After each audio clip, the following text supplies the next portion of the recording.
Mbalariany ma Kisii ochako ayanga chenro mar oro jopuonjre maromo 20 e chenro mar somo weche mag thieth mar bedo laktache ka gitiyo kanyakla gi mbalariany mar Manchester e piny mar Ingereza. Chenro ni bende biro neno ka igero kuonde tiegruok e weche mag thieth e kaunti ma Kisii e bwo winjruok e kind piny Kenya kod Ingereza, kendo biro yawo thuolo ne jopuonjre mamoko mawuok e pinje Afrika ma Ugwe. Kanoloso e mbalariany ma Kisii, jalup chancellor mar mbalariany ma Kisii Ngiro Nadhani Ogechi owacho ni mbalariany mar Manchester owacho ni chenro ni biro yawo thuolo maduong' ahinya e tiegruok mag weche mag thieth, ahinya to ne jogo masomo bedo laktache e pacho ka. Mbalariany ma Kisii en achiel kuom mago machiwo tiegruok mar laktache e pacho ka. Arrangements have been going on and plans are ongoing so that eventually we establish a center of excellence in health education and training for East Africa,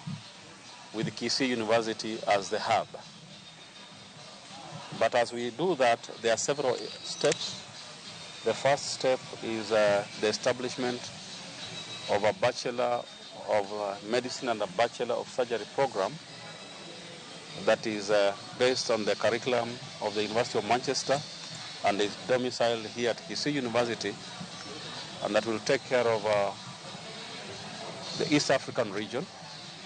We are happy to be here, and the University of Manchester is very happy to be here in facilitating that student exchange. And I think it's important to place on record the immense role that the Vice Chancellor and the Dean have played in making this vision a reality. And I think I also need to place on record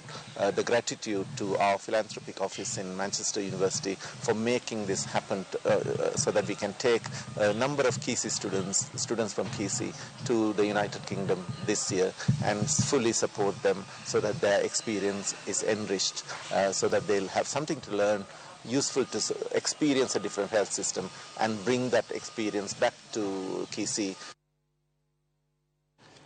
Johala e kaunti ma Kajiado ywako pek mar ngima